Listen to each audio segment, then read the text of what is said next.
بعض اوقات یہ دیکھا جاتا ہے کہ مانگنے کے حوالے سے کچھ بعض کے عادی سی ہو جاتے ہیں کہ وہ پڑوسیوں سے کچھ نہ کچھ مانگتے رہتے ہیں.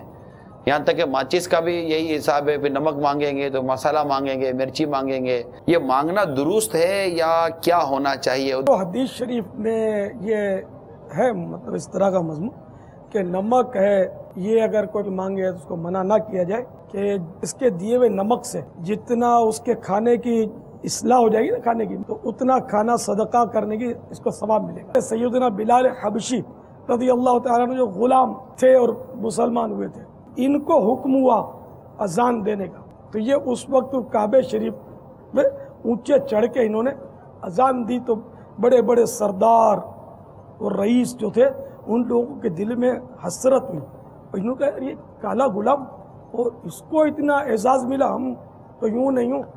اس پر یہ قرآن کریم کی آیت نازل، ان اکرمکم عند اللہ اتقاکم، تم میں عزت والا وہی ہے جو اللہ کے نزدیک پرہیزگار. دیکھیے سلسلہ امیر اہل سنت کے مدنی پھول بروز اتوار مدینہ منورہ میں رات 8 بجے اور پاکستان میں رات 10 بجے مدنی چینل پر. صلو علی الحبیب صلی اللہ تعالی علی محمد. مجھے اپنی اور ساری دنیا کے لوگوں کی اصلاح کی کوشش کرنی ہے انشاءاللہ.